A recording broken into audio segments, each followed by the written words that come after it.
needs to be, I mean, really it's a federal issue, FBI issue, completely. But everybody needs to be educated on it because resources, you know how many times they've went to Cyrax's house? Probably 150 times. You know how much money that has cost the county to go to Cyrax's house so all these neckbeards online can be like, it's insulting. We're lucky to have those resources. And you want to use them because some midget online said something you didn't like? Like, really, check yourself. Check your code at the door. Take your shoes off when you come in my house. Because you're wrong. Across the board, you're all wrong. Music Biz Marty, what are you doing? You're making money, yeah, but it's blood money. You don't have any talent. You're not on screen. And your life is making money off of a mentally ill, tiny man who should be in a group home. That's your accomplishment in life. Some people build buildings. Some people fly planes. Marty, he bullies small people who are mentally ill. I know all the other stuff he's done. Whatever. Punish him and get past it. You either punish him once or you quit punishing him. Or you just stop fucking with him. That's what I do. I cover, if there's some diddler, I cover him once and then I move on. Moving on. We're not going back to that one.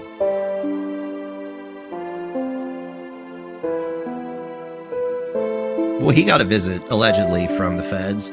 That's why I'm saying this whole thing is a federal level thing. When you go to somebody else's city and get an Airbnb right down the road from their house and you've been harassing them this entire time online, which can't be viewed as harassment, and then you beat on them. I realize that he went there. Dude, what was he supposed to do as a man? I'm not taking Cyrax's side because he's a piece of shit. He is, but it's because of his mental illness, right? So what's he supposed to do as a man? He's supposed to go down there and do something about it. If he didn't do anything, he would have went down as a bitch. At least he went down screaming, right? Shadow, I have worked in group homes that there were people in there that had stabbed people. I was nearly stabbed in a group home with a big pin by somebody who liked me, but their brain didn't work right. It clicked and they tried to stab me and it took me and another dude to get the pin out of her hand. And it was like sweep the leg. It was like a Van Damme movie. But no, he needs to be in a group home or a state hospital. Because all of these stupid fucks online are costing the county thousands and thousands of dollars. Who knows how many people have died while they've been sitting there at Cyrax's house for no reason. Oh, at Cyrax's house. Content. Where's your originality at, guys? You got no originality? You can't like pick up a guitar, pick up a pen, make an actual video that doesn't involve tormenting someone? Because I'm telling you, once we get started, I don't know the name of the project yet. I'm gonna think of that. Once we get started, it's full steam ahead. Once I find some legal counsel that's willing to donate a couple hours of their time every week to us, we're gonna hit the road. We're gonna hit the ground running. We're gonna find a benefactor. We're gonna find a place to run it out of, and then we are going to start writing.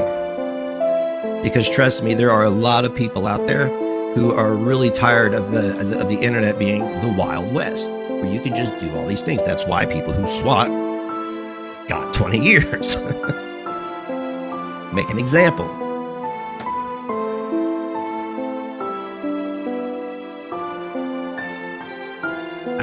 That's just my opinion, and I think there's a lot of people that would agree with me. Would you like to go on the internet and not have somebody eventually come to your house or call your grandma? You would like that, right? You would like that, right? Or call the police on you live. You would like to be able to go on the internet and do that, right? Because it is a complete perversion of the judicial system to treat it as if it is your own paddle to spank people with. I've seen grown men call the police on me online for no reason. False police report. Like, and if people are allowed to do that, what's next? So what we want to do is increase the penalties on laws on things like calling the fire department, calling an ambulance and the police and sending them all to somebody's business and costing the city thousands of dollars. It's already a felony. And you have to pay back every dime that it costs to make that run, which is around I think it was around $2,500 for them to come to my store. $2,500 in this town that's struggling. And they were probably needed elsewhere. But, man, you know. Good content.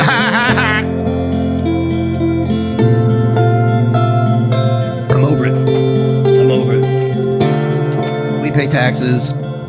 We should be able to enjoy a peaceful environment. And that includes the internet. Nobody has the right to go on the internet and effectively ruin people's lives. Nobody has the right to do that. You can't do it in real life. You can't do it on the internet. So my goal is to make it a crime and to make the penalties for it stiff. Like complete suspension of your internet privileges for whatever it may be. I don't know how long does it take somebody to learn a lesson? 2, 3 years? And they should put a little bracelet on your ankle. That way, anytime you pick up a phone, you cannot access anything but the phone. Not even text message, just call. Actually, you're not even allowed to have a smartphone, just a flip phone. There you go.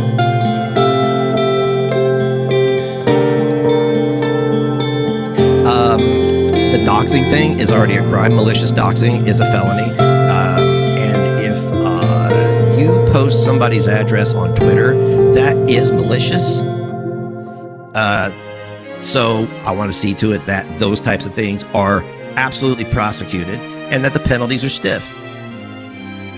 And I think that there should be civil penalties involved because it's not only a criminal issue, it's a civil issue. There should be restitution made to every single victim.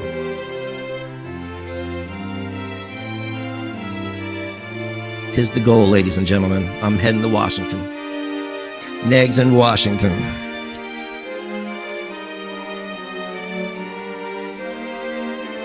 But I've seen so many people doxxed just for talking, people getting doxxed for being in a chat. Nah, we're done with that.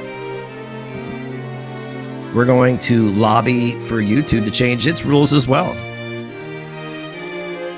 This hiding behind a VPN and all this other shit, they're going to have to make a change that every person who is participating on their platform can be identified. I know it sounds a little Stasi, but maybe, but like, you know, even because if you are in a chat with 2, 3, 4 people who are